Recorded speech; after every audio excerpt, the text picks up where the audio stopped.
Tripping here. Be careful there, yeah, that's why I'm saying. So my friend. It's the last. Start the circle.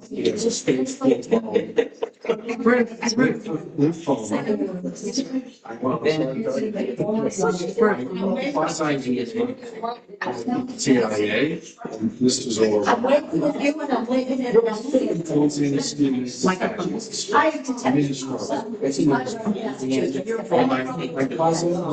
How do you, using the matters of the install the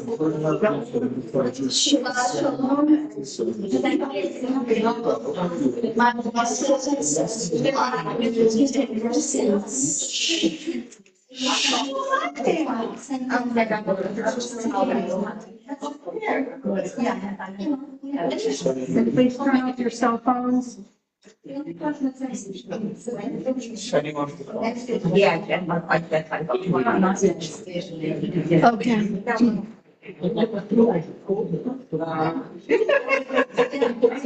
Okay, it's our usual request.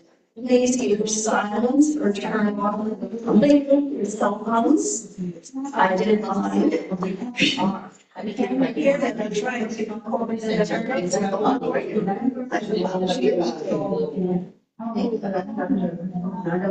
Shabbat Shalom. We warmly welcome you to Congregation L'Dor Va-Dor. I'm Ruth Sabo. I'm co-president along with Donna Field of the synagogue's board of directors. And our wonderful spiritual leader, Cantor Carol Garrett, is on vacation, very well deserved one. And I, who know the prayers but can't sing a note, along with Valerie, Jett, who sings beautifully. Sometimes.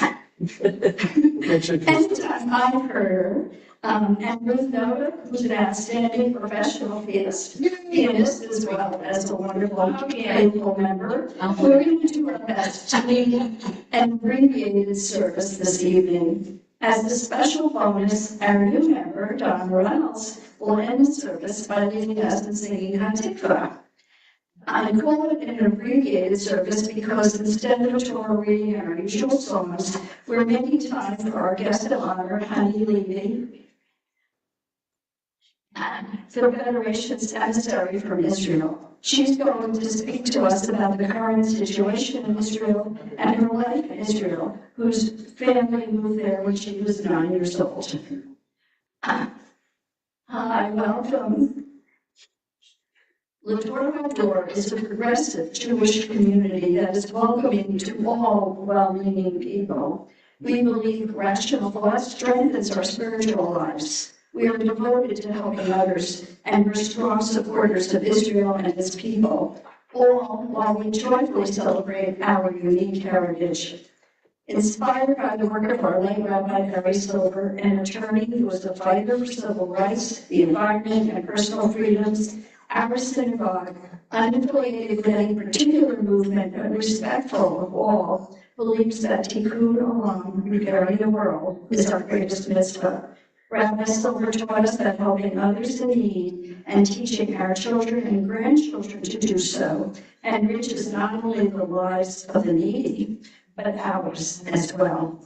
We are most fortunate that our Cantor Carol Garrett continues in this tradition as she leads our congregation as our spiritual and service leader. So I welcome you. Raise your hand, please, if you're here for the very first time. Not here for the first time. Okay, welcome, special welcome to newcomers. We begin as usual with the lighting of the Shabbat candles, and Emily is going to light them tonight, and we changed the reading for the lighting of the candles because Peter Yarrow passed away this week. Peter, Paul, and Mary. A group that I think many of us love, not just me. And so the reading will be a version of his one, like one candle. Yeah. Go, Emily. We're supposed to sing that? No, Emily, please read the reading. Please read everything. So pick up the mic and turn it on. This is a lot. No, you got to turn it on. Yeah. Okay. Okay. This is very last minute, guys. In order to give you our words from the famous song, Light My Candle. I cannot sing. Light my candle for the strength that we need to never become our own foe. And light my candle for those who are suffering, pain we learned long ago.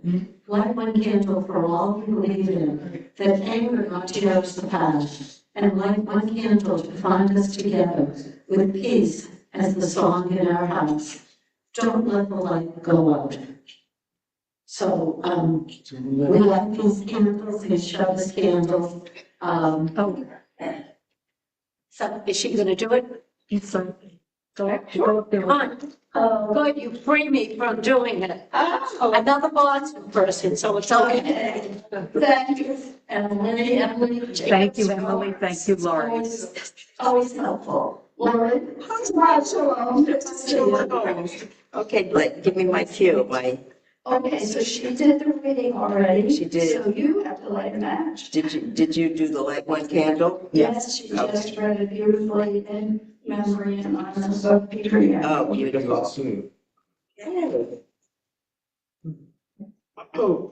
Baruch atah Adonai, Eloheinu melech haolam, asher ishanu mitzvotav v'tzivanu l'ad l'kner shel Shabbat.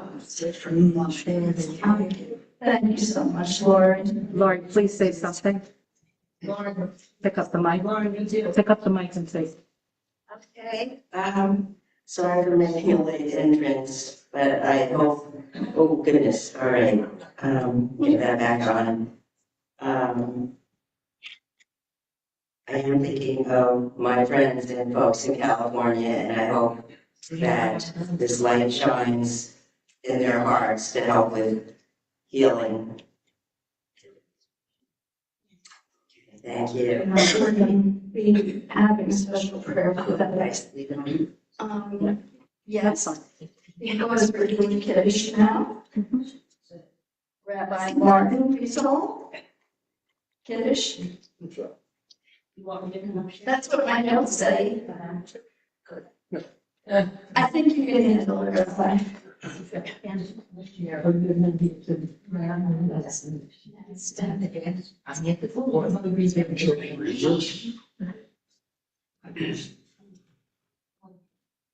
As we start a new secular year, we hope the sweetness of this wine will translate into a year filled with simchas and sweetness for us all, and a safe return of the hostages and their families.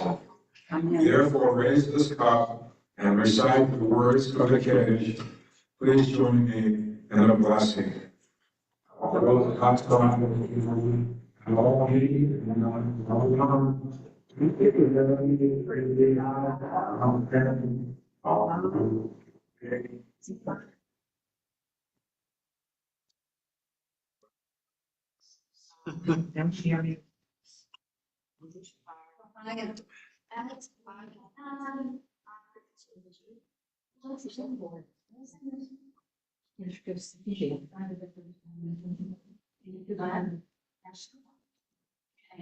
So there's now Red Sharon.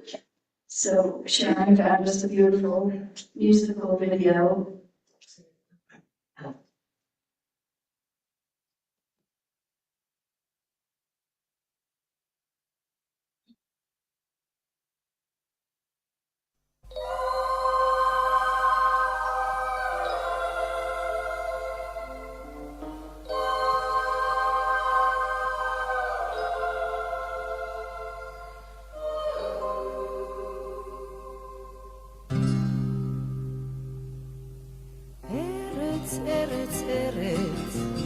ארץ תכול עיניו, והשמש לה כדבש וחלב. ארץ בה נולדנו, ארץ בה נחיה, ונשב בה יהיה מה שיהיה. ארץ שנאהב, היא לנו אם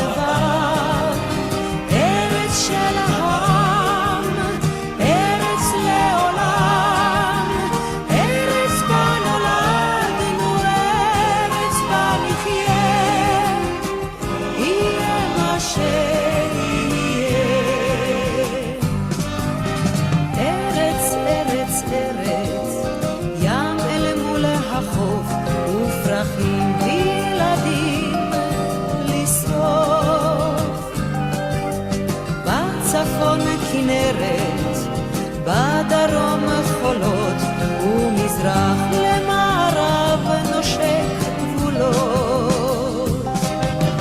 ארץ שנאהב היא לנו אם לבב, ארץ של העם, ארץ לעולם, ארץ בה נולדנו, ארץ בה נחיה, יהיה מה שיהיה. ארץ שנאהב היא לנו אם לבב, ארץ של העם, ארץ לעולם, ארץ בה נולדנו, ארץ בה נחיה, יהיה מה שיהיה.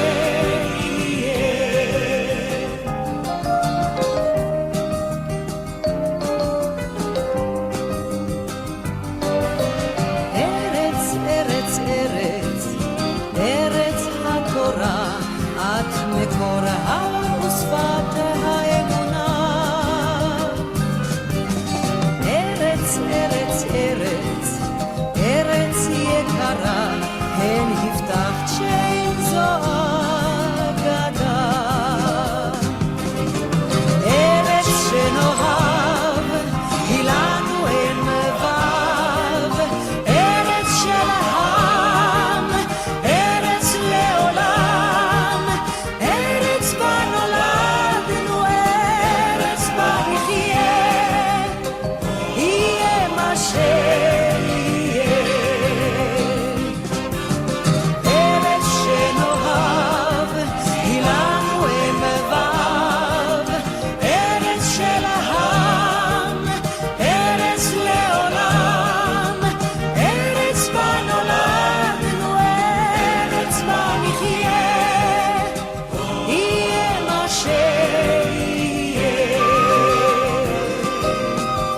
יהיה מה שיהיה.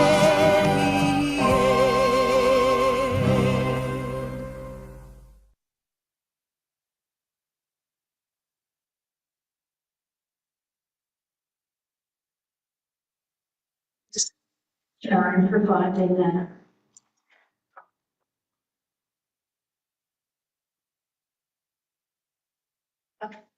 And thanks everybody for putting up with a newbie. So quite sure how things work. As my rabbi in New York would always say, we now completed our warm-ups and we're ready to start the prayer part of our service. So we have a responsive reading.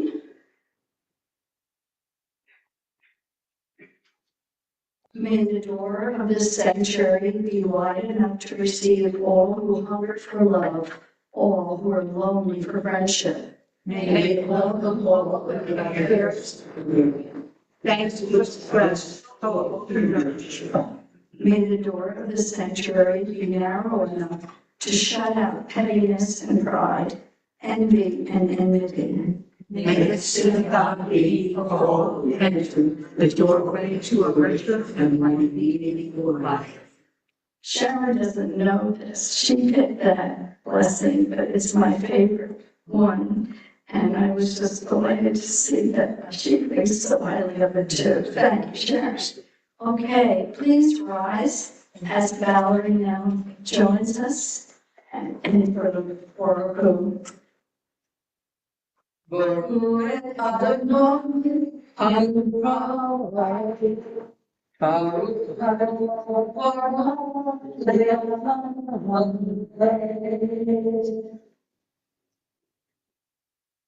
Okay, please stay standing for the Shema.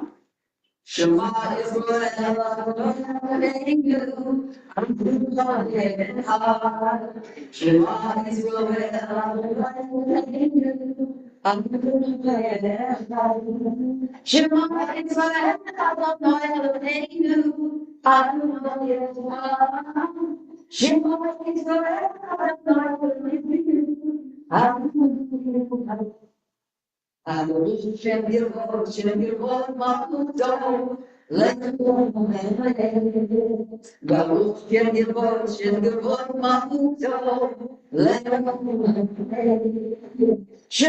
Israel, Adonai Eloheinu, Adonai Eloheinu. Shema Israel, Adonai Eloheinu, Adonai Eloheinu. Thank you so much, Valerie. Please be seated and please join me in the reading of the Beata. Beata et Adonai Eloheinu, b'chol levacha u'b'chol nafshecha u'b'chol modecha. V'hayu ha'arim shel Elohim yitzchaka hayu ha'olecha. V'shniyatam b'necha v'dibarta b'anu. V'shivtecha b'beitecha u'b'etcha b'derech u'shakacha u'punecha. Ushatami ot alayadecha. V'hayu t'otafot ye'yemecha. Utatam onsusotetecha u'visharecha. V'ma'at yizkru v'asitem et kol mitzvotai. V'hitem kashim Elohechem. Ani Adonai Elohechem. Asher hoseti etchem eretz Mitzrayim. Leo v'chem Elohim. Ani Adonai Elohechem. Amen. Listen, I should read.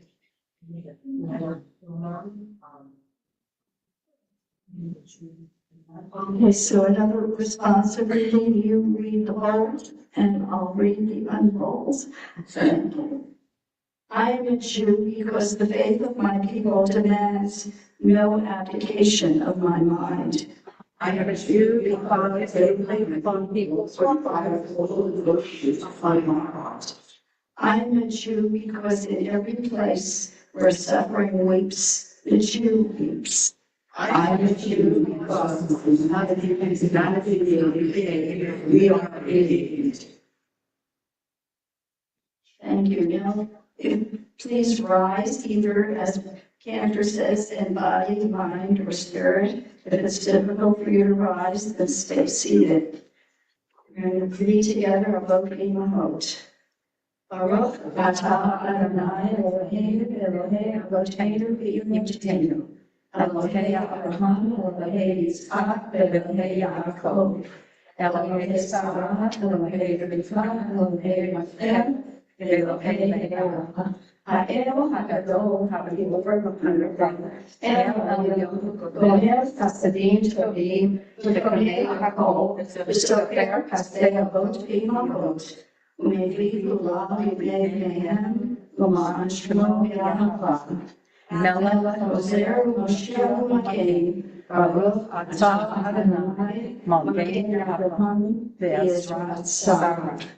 Please be seated.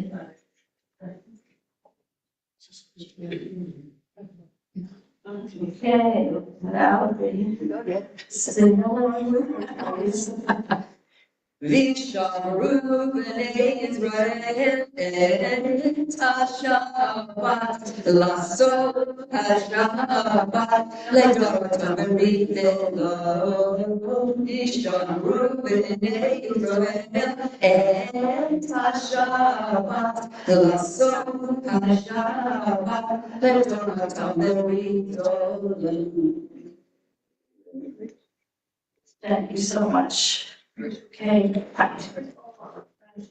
we're now going to pause for a minute for the silent prayer, silent meditation, and we're going to have a special prayer. But I also want to say that after the prayer, we're going to go right into the Mishavera, and we're going to have an extra prayer there. Silence now for a minute, please.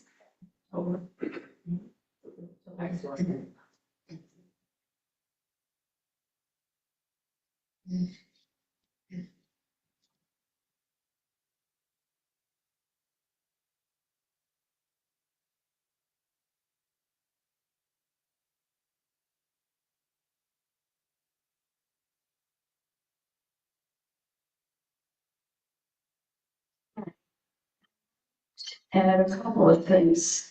Before we read the list of names, And I want to just have an extra prayer for all the people who have been displaced from their homes, the people in Ukraine, the people in California, the people in northern Israel, and the Kibbutz I lived on for a while, near Kiryat Shmona, where they've also been evacuated, and of course, all the displaced people in Gaza and the other places around the globe with so many problems. And we need to keep them in our prayers. And also, we have something that Garrett, our cantor, she hasn't forgotten us, even though she's in Michigan with her family, asked us to do a special prayer for those affected by the horrific fires in Southern California. So I just want to read this now. Eternal protector, as winds gust and fires rage across Southern California, we pray for the safety of all in the fire's path, and for the brave first responders battling the fires. Guard them as they risk their lives to save others. Shelter, shield, and sustain all impacted by the firestorm. Bless and bolster them with strength and courage and resilience to rebuild their lives. And let us all say, Amen.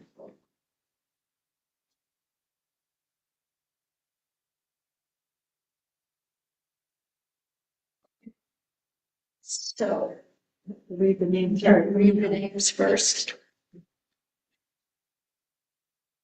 Sorry a minute.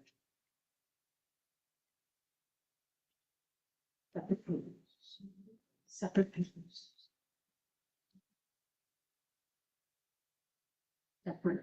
Separate paper. You can read it right off the Separate screen. paper. It's on the screen. Oh, right from there, from the screen. I'm sorry. I have my own packet and I have Sharon's packet, and I forgot there's also a screen. So, Rita Alsman, Andy Viada, Michelle Bernstein, Betty Brown, Roberta Cooper, Mary Dishner, Michelle Eric, Irene Feinblatt, Phil Field, Eileen Fisher, Laura Gallagher, Vern Hayter, Jonathan Harvey, Nadine Herbst, Deirdre Hill, Tara Hollander, Vicki Hollander, Shelley Horowitz, Ari Lon Ben Bracha Elisheva, Iris Jacob, Celia Cohn, Samantha Cohn Bartleman, David Kotler, Linda Cooperman, Lori Lerner, Penny Martin, Sherry Medler, Lori Messenger, Melissa Swanson Musil, Dr. Suter Naya, Alfred Beritsky, Arlene Pearl, David Perlman, Laura Perlman Devens, Vivian Cronin, Bernie Rosen, Michael Rosenthal, Sheila Rubin, Dr. Jack Sabo, Laura Santa Cruz, Miriam Sivak, Harry Stone, Michelle Stone, Sephora Texera, Terry Toll, Jacob Viner, Naomi Volan, Marcia Werby, Lorelei Wolf, and Charles Wood. And any others that people here would like to add? Alan Moshe, Ilya Blum. Carol Solomon.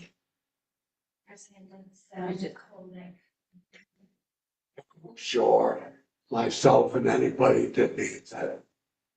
Carol. Sonia Nor.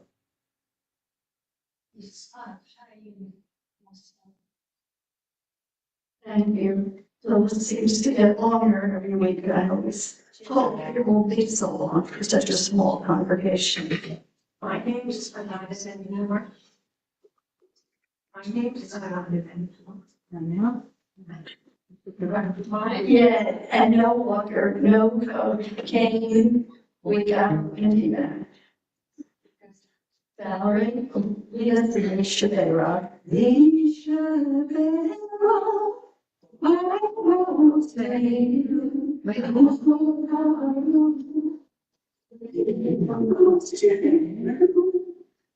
the source of strength, who let us come on before us.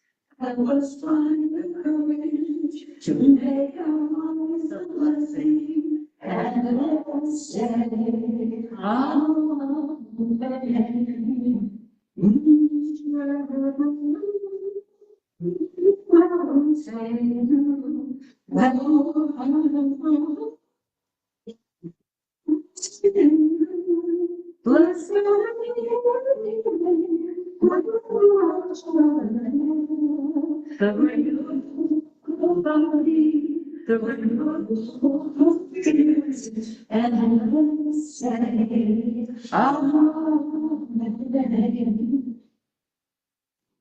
Thank you. We're not going to read Torah tonight because we need time for our speaker, but we are going to march with the Torahs and give you a chance to kiss them and greet them. And we're asking Ruth, is already ahead of me, to come please to the piano, the other Ruth, the first Ruth. Yes.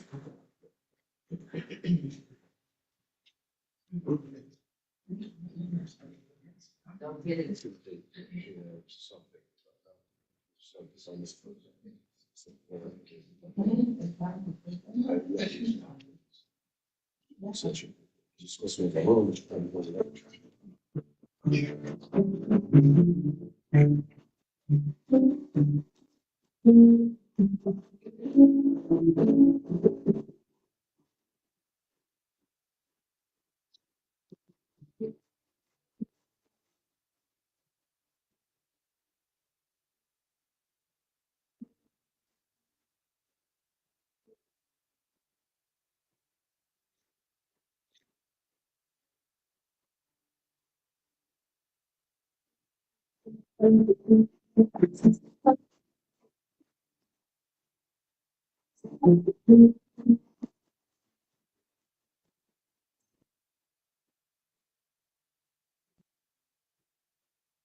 The Torahs are dressed. It's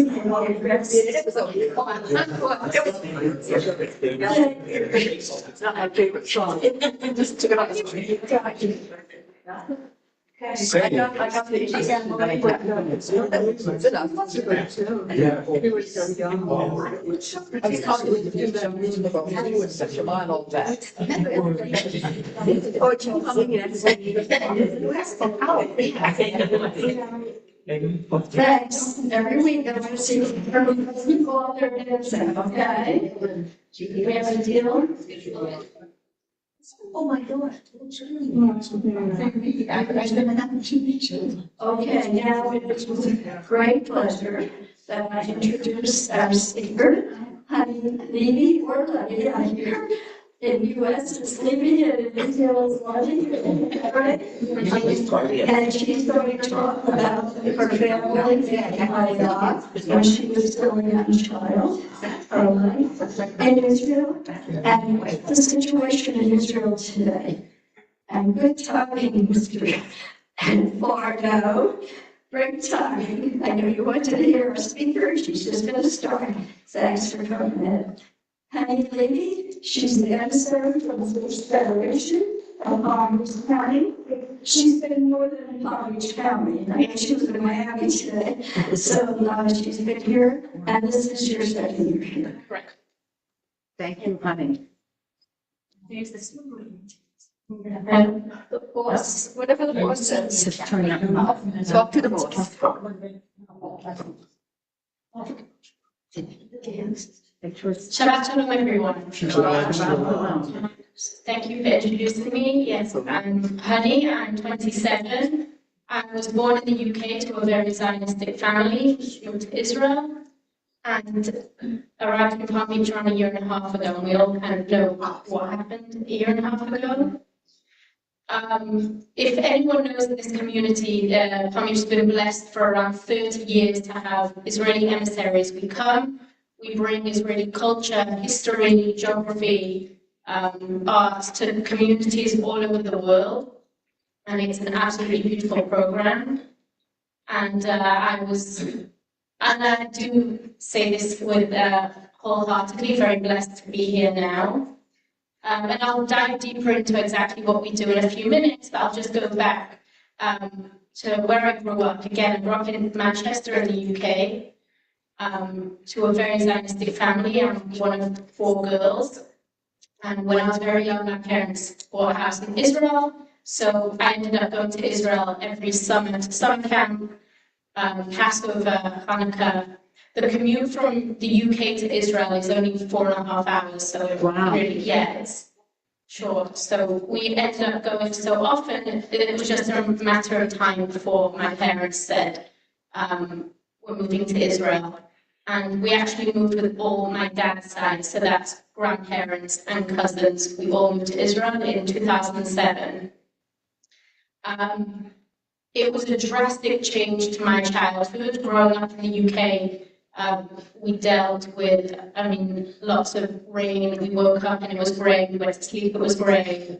Lots of anti-Semitism as well. So then moving to Ra'anana, if anyone knows, it's the center of Israel. And it was a drastic change for my family that I could go to school and then do after-school programs and learn Hebrew, which I was very passionate about. I did my 12 years of schooling in Israel. And when I was done the course, I drafted to the IDF in 2016. I was there from 2016 to 2018 in the education unit. And that's when I really fell in love with everything to do with education in Israel. It really just came hand in hand. I look back to my days in the IDF, and they were seriously some of the best days. One of the best times I've had, and it's really what brought me here today to Palm Beach. During the IDF, through my service, they offered me to go teach Hebrew in a summer camp through the Jewish Agency. And if anyone doesn't know, the Jewish Agency is a huge organization. It's actually the second biggest organization in Israel after the IDF. So I was absolutely ecstatic, and my family were very supportive, especially since if you would have told 6-year-old Honey that I'd be living in Israel and going overseas to teach Hebrew, it was such an impactful thing for me to do. And that's, again, seriously, when I fell in love with, diaspora Jews and teaching about Israel and educating, it was something that I was really passionate about. And of course, after that, there was COVID, and I got a degree. I was living in Jerusalem at the time, business. I knew I wasn't going to do anything with a business degree, just as Jewish parents, that's what they make you do.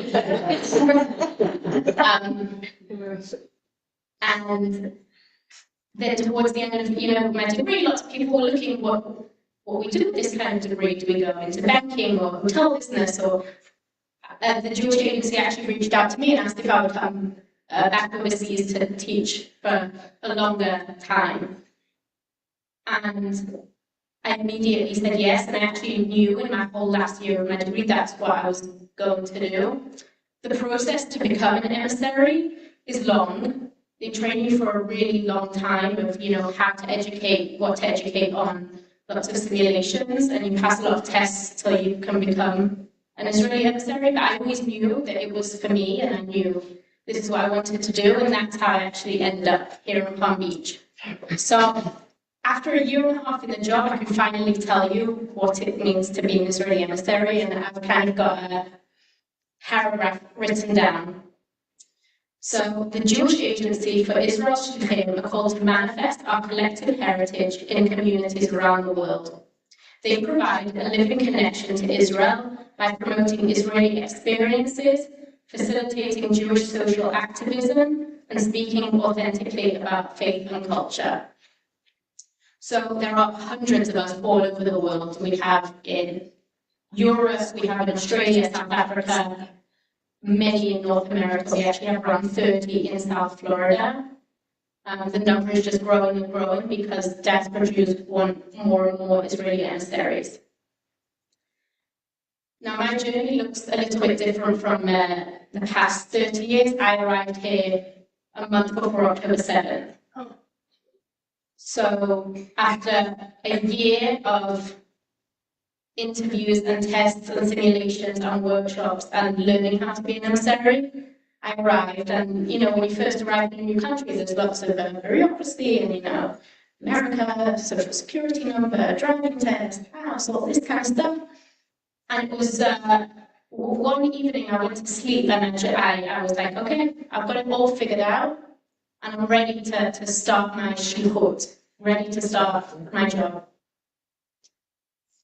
And I woke up that morning at 6:30 in the morning to 700 messages, and my phone vibrating so hard that it nearly fell off the nightstand. This was October 7th at 6:30 in the morning, yeah. I flipped over my phone, and again, for a Saturday morning, and if anything, it was Simchat Torah, I was very surprised to see what was going on.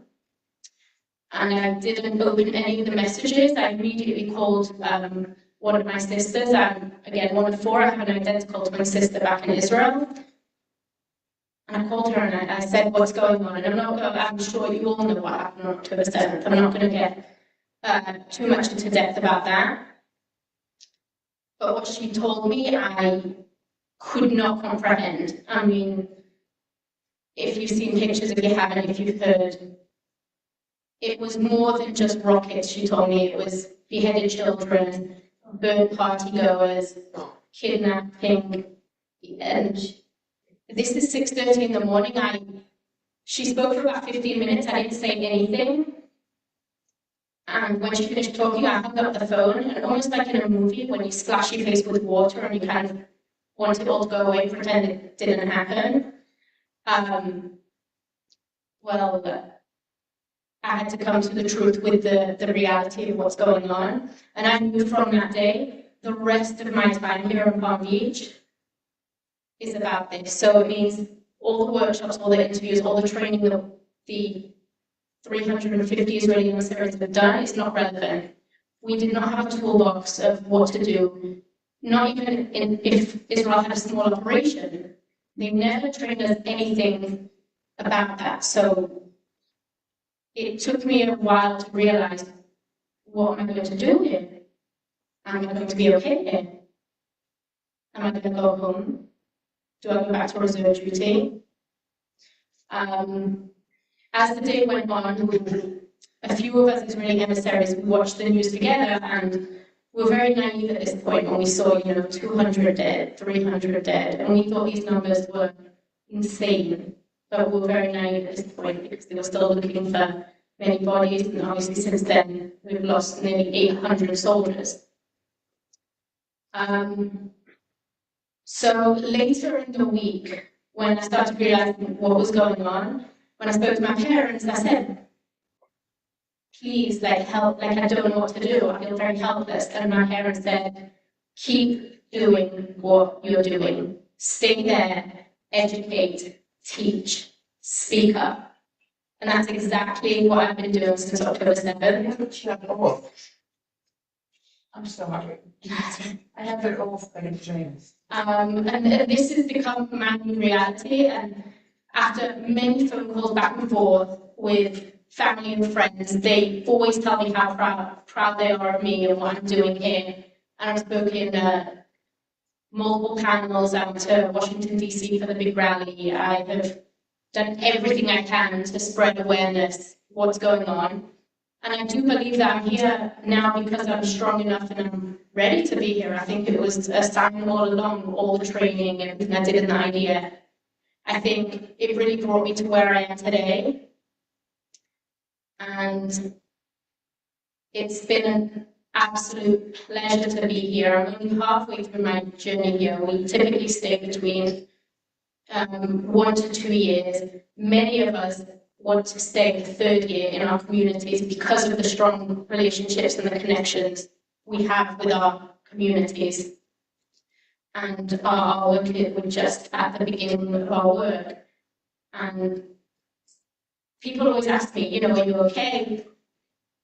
My answer to that question is I'm good under the circumstances. I'm lucky enough that I get to support Israel every single day for a living and educate and run programs and talk in panels and speak at events and meet new people and tell my stories.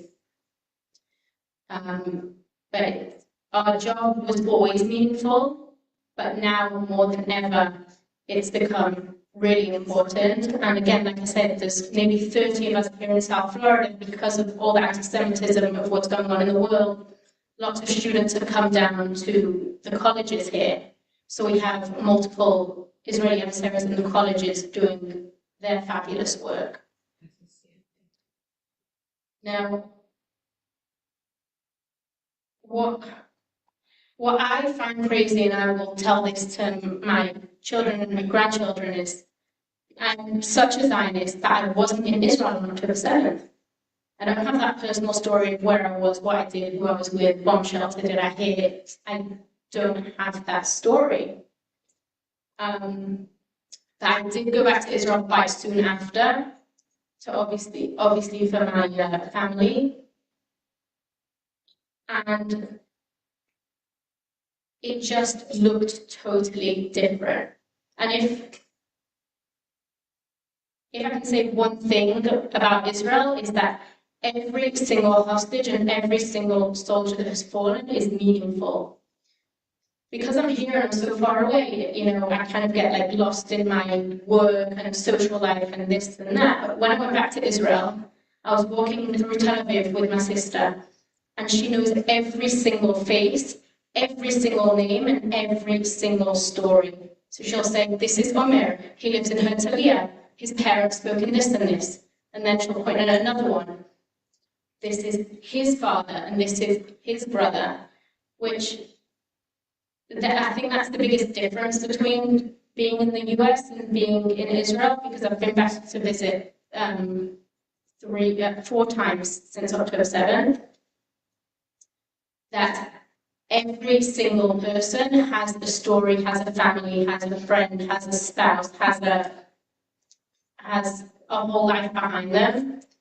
So what I've found to help me is anytime, you know, I see the news or see a new name, I always go and search and find who their family is and read a bit more to hold their legacy. So it's really just Israel finding this new normal. So for me, going back, it was not normal. It was a totally, totally different Israel from where I left. But what I can say is it's the strongest Israel has ever been. And this is not the first time Israel has gone to war. But just seeing the resilience, seeing the soldiers, seeing the 35,000 reserve soldiers put on their uniform and protect our country is absolutely amazing. The resilience of the hostage families that speak around the world. The resilience of the Israeli shidduchim here, the Israeli emissaries here, has been absolutely empowering and amazing and such a beautiful thing. And what really keeps us here is these communities, people that show up to our events and listen and ask questions. And it's really, really been beautiful. And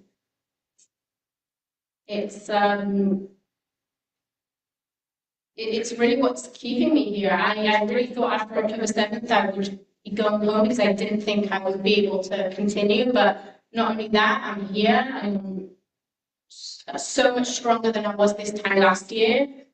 This morning I actually attended the Nova exhibit. to hear from newer survivors and to bear witness. And again, it's very empowering because it's still very fresh. It's not something that happened a long time ago. You look at this footage and it was a year and a half ago. But I just really want to thank everyone here who shows up to these kind of, Jewish events, and it's just really great for me to see such a warm Jewish community, a thriving community, and thank you very much. My name says she would be happy to answer questions, and I'll bring the microphone. Hello, honey. Oh, that's right. I thought I could speak loud. No jokes. My question is this: have they figured out how the horrible event a year ago, October 7th, which has forever ruined my birthday, happened on my birthday, how it happened, and what are they doing to make sure it never happens again, that the people that hate us come into our country and attack us? So there's no clear answer to this, but as someone who does a lot of speaking and research, I think it was lack of communication and also a lot of trust. I mean, we have Gaza on the border with a wall. So when they could just come in, I mean, if anyone saw the videos, they flew in planes and parachutes. It was a mix between lack of communication and, of course, it's a Jewish holiday that day. But again, it doesn't mean that the idea should not be on top of everything, but it was just a matter of timing. And they knew, obviously, that there was a big festival that day, and they knew this is something that's been planned since Gilad Shalit release a long time ago. It was very, unfortunately, perfectly done. They really managed to target us from the sea, the sky, by foot. Do other people have questions? I do. But love to hear somebody else ask a question. I have a question. Okay, and Wendy has one from the camera. Thank you, honey. It was very, very interesting what you had to say from your perspective. It was and I don't know how the Israeli people feel. I feel very, very let down by a lot of the quote unquote moderate Arab countries that could have interceded at any point and still are silent. And to me, that silence is deafening. And I was just wondering how the Israeli people feel about that. So I think being silent is making a statement, and especially during war. Israel needs all the help we can get, and I think if you can see, Yemen has now come in the picture and has been sending rockets to Israel nearly all of last week. We feel very, very let down because, again, we're such a small country, so we need that extra help. We feel very let down, not only from other countries, but from our own government as well. And back to your question, it doesn't feel safe, but it just means that we're going to work harder and our infrastructure is going to get bigger and better. And again, since the Iron Dome has been built, it's been so much easier for us. But again, it's as Israelis, we feel unsafe and let down and we can't trust.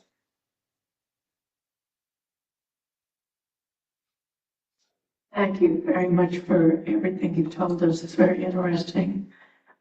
Two things. One, when exactly was it that you went back to see your family? We went back in January.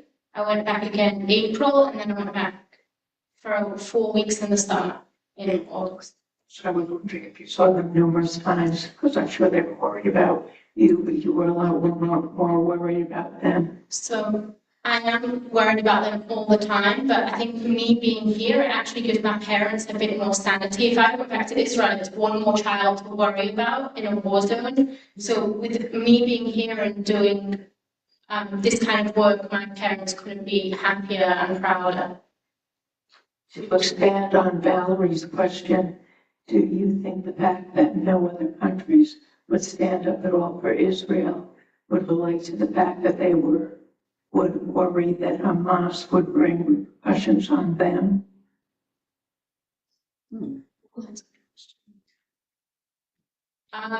Israel has good relations with Egypt. Wait, bull. That's all I gotta say. They have good relations, they would intercede in relations. Bull. Again, I think Hamas's only target is Israel. I personally don't think they're too impacted by anyone else's. I know obviously America gives a lot of money, a lot of infrastructure, but I really think Hamas just wants to wipe out Israel. If we have seen, I don't know the percentage, but it's a lot higher than I thought it was, but we've wiped out a lot of the Hamasnikim, as we say in Hebrew. But I think their target is Israel, and no, I don't think they're too bothered about anyone else around the world.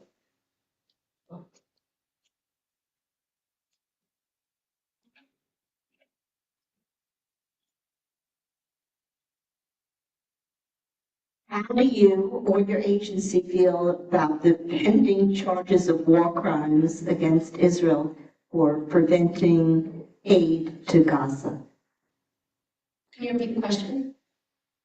Yeah, like what's Mike is echoing?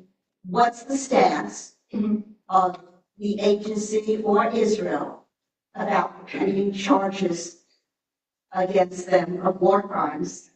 Because it's a twofold part, because they cannot allow the aid to Gaza because the aid comes in many forms of aid. Correct. But meantime, people are starving.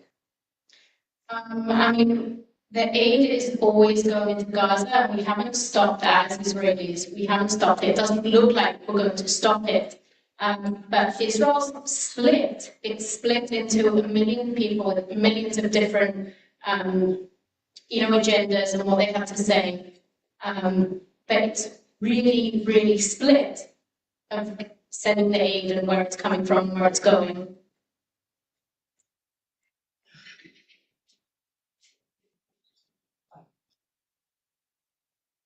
Have any of the other countries in the Middle East taken in any of the refugees from Gaza?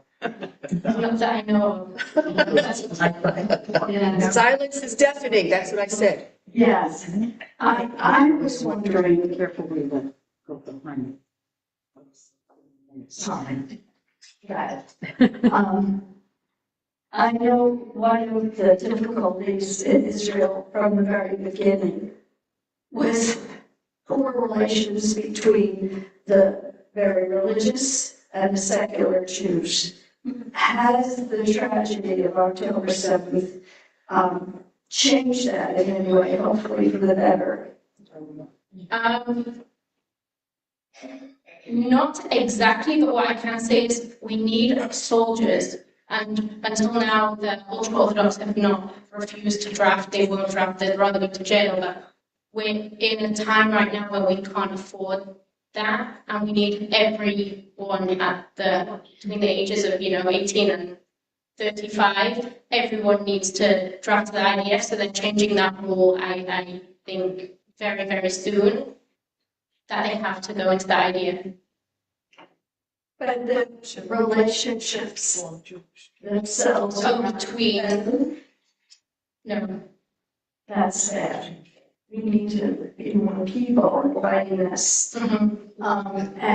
And of course, another real problem that we're all seeing is terrible lies that are being said all over the press About Israel. About Israel, using terms like the Holocaust, that we're committing genocide. People are repeating and repeating without any knowledge of the real facts. What is Israel doing to help counter all this false information that's hurting us so much? So this is something that's so hard to tackle. When I read certain news articles. I'm like, how are people reading this? And like, not only that, but even educators are reading it and passing it on. I saw a video about teachers talking about genocide and passing it on to children, and I'm like, wow. I think Israelis are unaware of what's going on here because they're so focused on protecting themselves. Even when I talk about, well, I live in America and, there's lots of anti-Semitism, what's going on the college campuses, and Israelis tell me we don't know about that because we're too hyper-focused on our own news and what's going on with us. And I think I had mentioned this to you over the phone when we first spoke, that I saw an interview of Netanyahu about 2 months before the massacre. And at that time, I think we all remember, there were a lot of protests in the streets. They didn't like what he was proposing for the Supreme Court, and there were really massive protests. And a reporter had asked in this interview, you have so many problems, you have so many people who are not pleased with how you're running the country, you have, criminal indictments against you. Why do you think you keep getting reelected? And his answer, this is just about 2 months before October 7th, was, they know I can keep them safe. That's why they elect me. Well, that clearly has changed dramatically. So I'm very curious about the current thoughts about Netanyahu and some of the real right-wing people who are with him. So there'll always be the right-wing people who will be with him. Now the protests all the time, it's the hostage families doing everything they can to bring their families back together. And at the end of the day, it's in Netanyahu's hands. This past week, there was a new video of one of the female hostages, Levy, and it's really difficult to watch, but she's saying that I'm still here and you're all celebrating New Year's. I've been here for about 430 something days. And I saw an interview with Levy's dad, and he said that Bibi Netanyahu called him and said, we're going to bring everyone home. Yeah. And he says, when? And there's no answer. So I feel like he's been saying this for maybe say years. I don't know what he's hiding or waiting for, because they can't stay there. They can't stay there any longer. They can't stay there any longer. No. They'll die one by one. And security, their own security must be the top concern for Israelis. Correct, and there's still casualties that will not all casualties, but we still have terror attacks in Israel. We had in Herzliya stabbing about 2 weeks ago. That it's a very unfortunate time. Anybody else? So,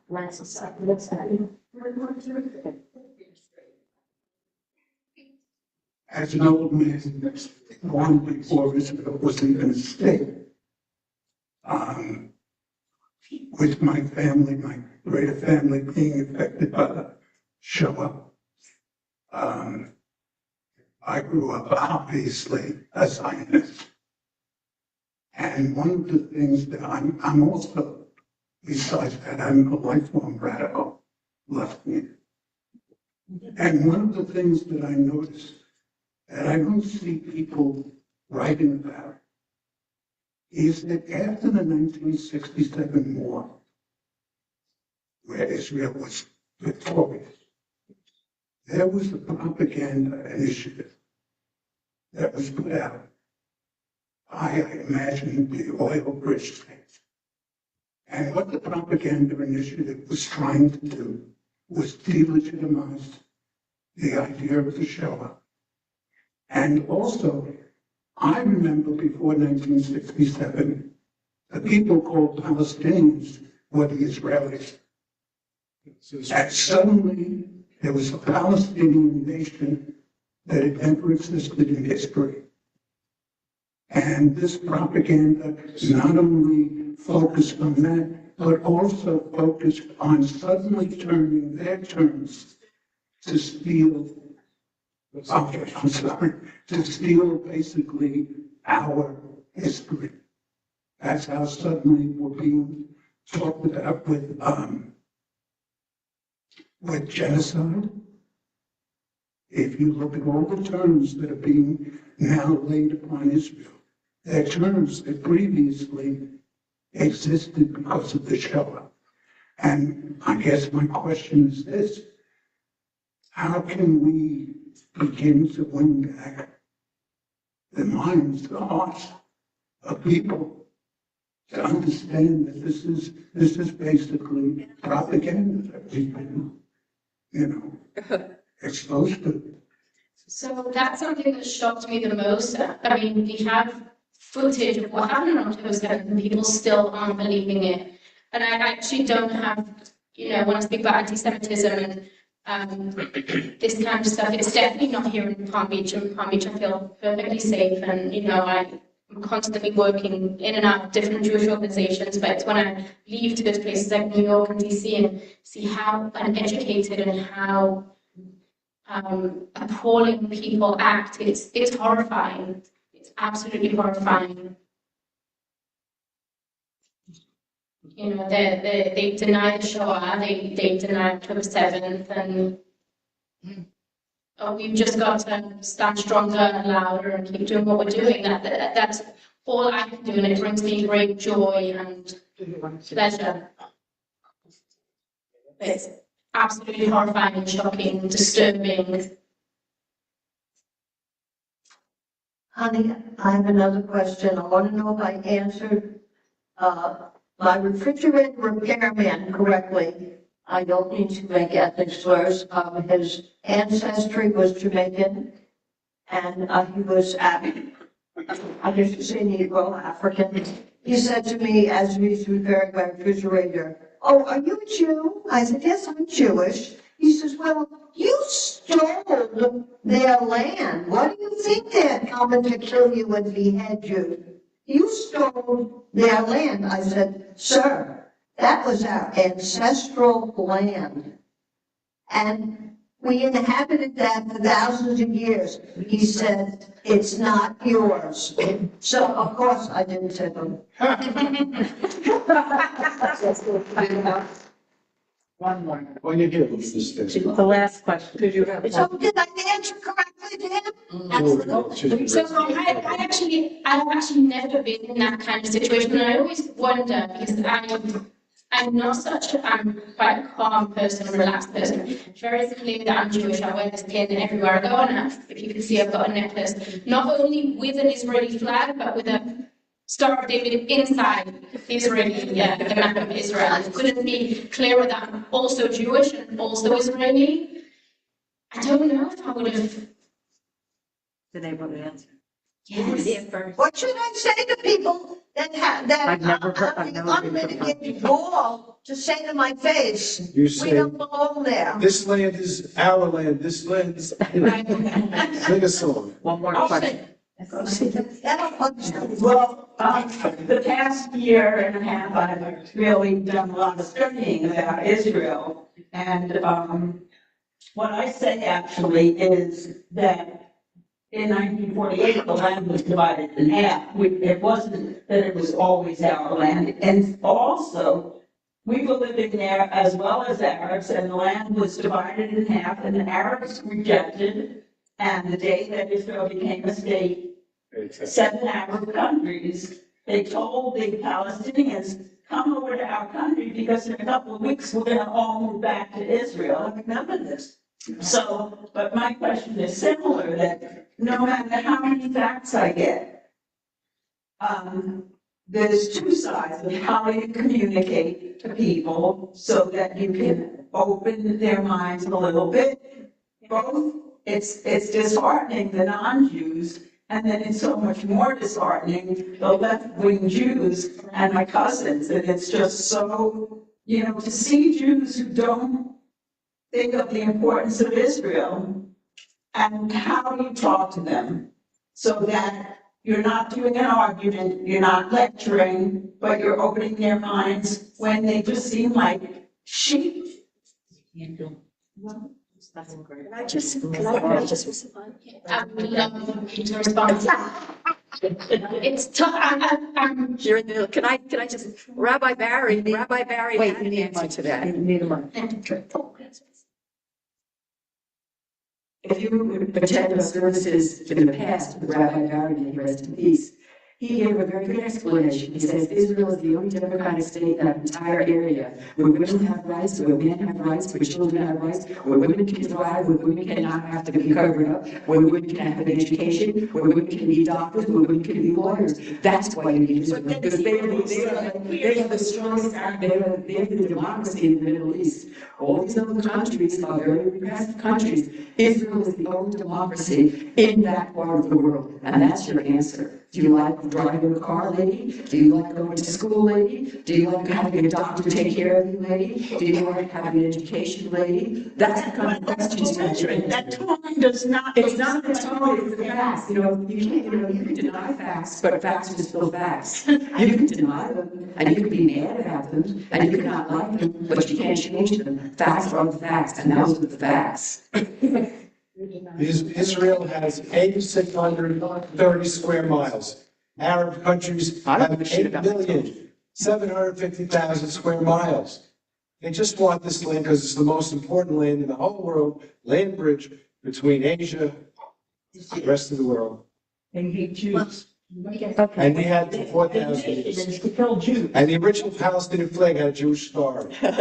Wow. And then you had the Balfour. Have you had any Then you had the successful Balfour conversations that were was not going to give just, Israel 10 times as much land. Jews have a skill at lecturing, but lecturing does not help people who have been brainwashed. So do you have any insights of successful? What do we tell these people? I just told you what you tell them. I like that, but so I actually don't have an answer, and I'll give you the reason why, because I'm blessed to be an emissary in Palm Beach County, and I'm probably the only Israeli emissary that only gets love and support from community, from Jews, from non-Jews. I've actually never had an incident like this through conversation anywhere else. Every other Israeli emissary has to deal with progressive Jews and situations. I don't know how they do it. I don't know how they do it. I think I'm too sensitive as well. I think if I was anywhere else. First, the owner can answer any other questions and talk to you. And we appreciate so much your time and your insight and your information for us. And we welcome you back. We're a very musical congregation. We'd like you to come and just let you in. And thank you.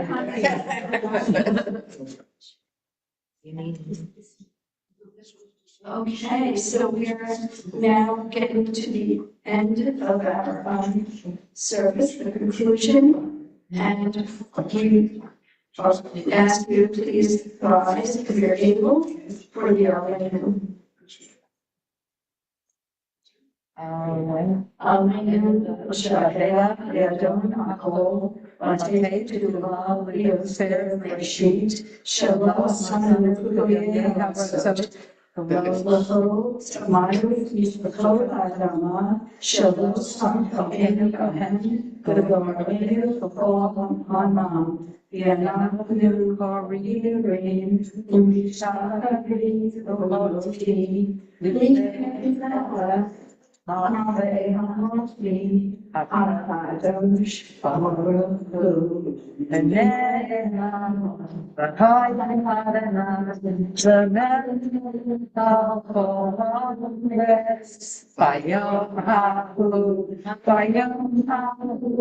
in Adonai,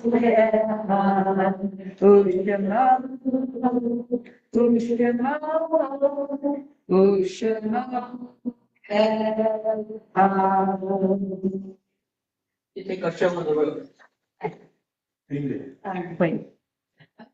You got two. That one's on, I think. I'm sorry, what? That one's still on.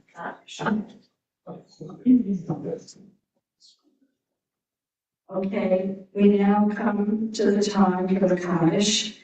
I just want to say we honor and remember the ones we love who no longer are with us physically, but are here with us in spirit. We love them, we think of them, we remember them, whose souls live in our hearts and minds forever. Yes.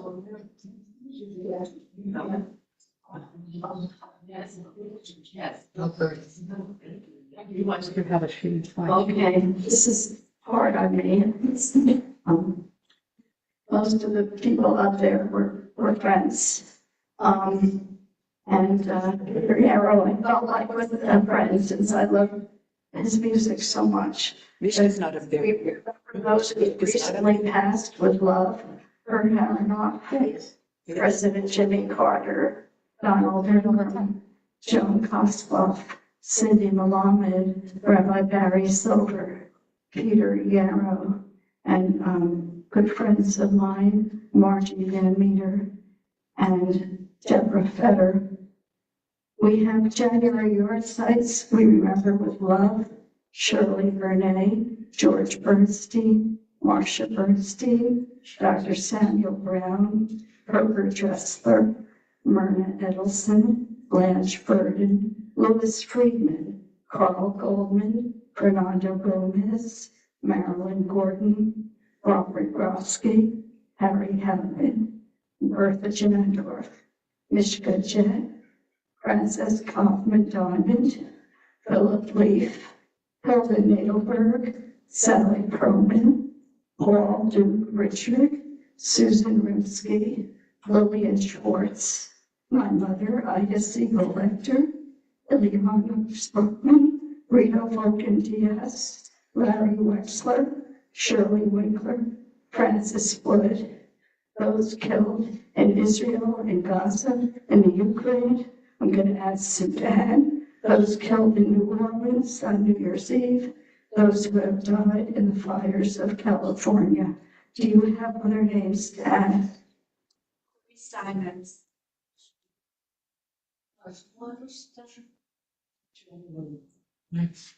Yes.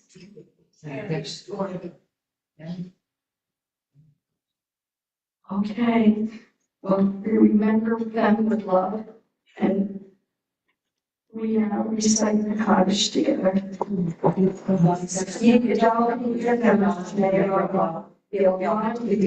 We would say the Almighty.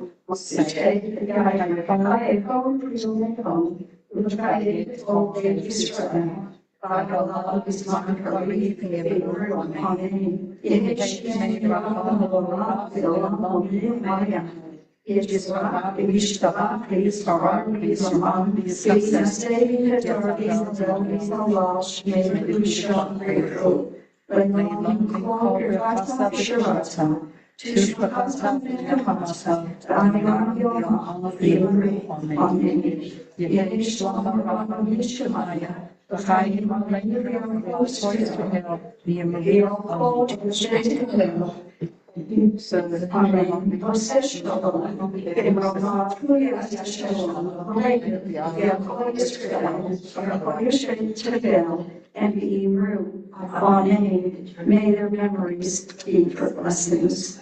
Amen.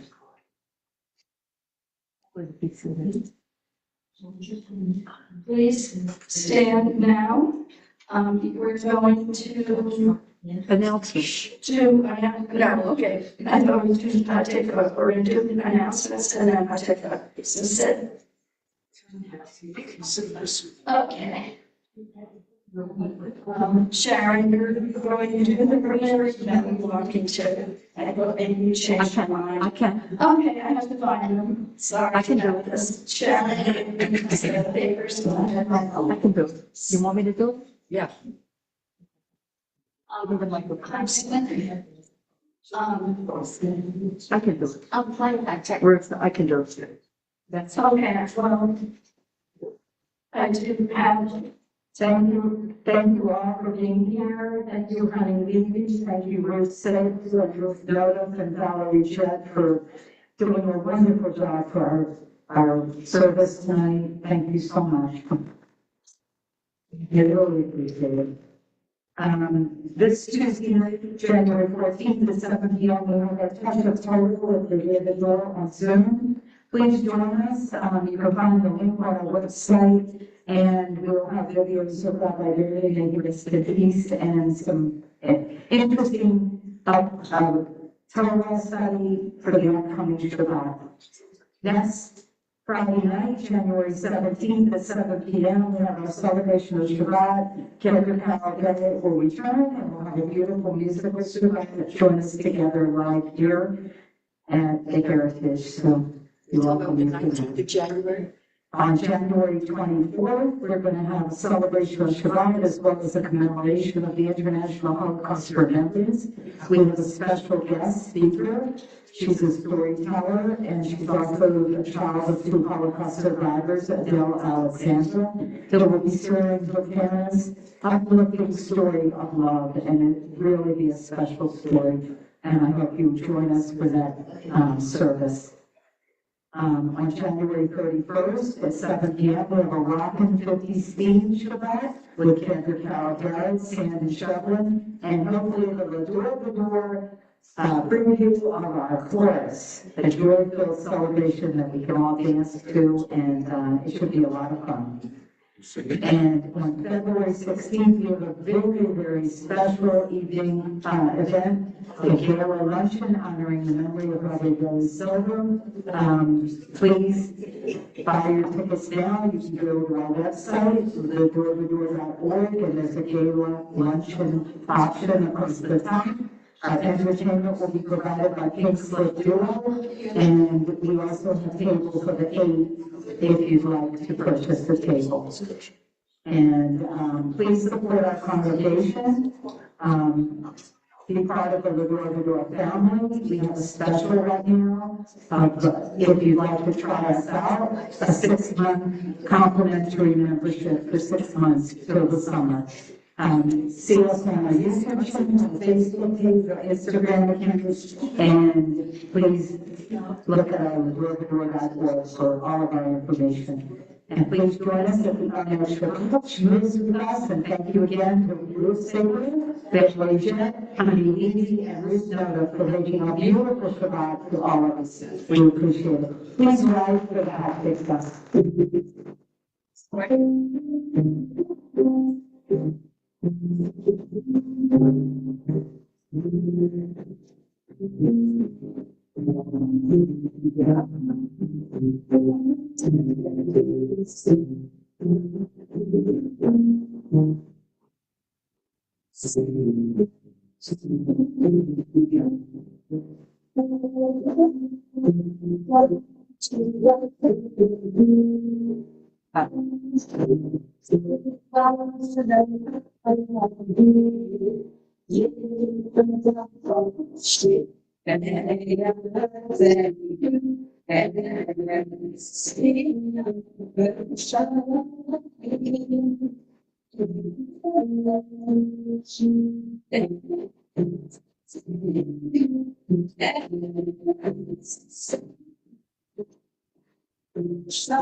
Ashley called me, said that she would like to participate, and we thank you, and would love to see that same spirit for more of you call and say you'd like to participate. So I wish you all a very good week, and we are now Motzi and Motzi, let them be progress. We give thanks to God for bread. Our voices rise in song together, and our joyful prayer is said. Elevated never forgotten, how mercy and progress. Shabbat shalom, Shabbat shalom, Shabbat Shabbat Shabbat Shabbat shalom, Shabbat shalom, hey, Shabbat shalom, hey, Shabbat Shabbat Shabbat Shabbat shalom. Thank you all.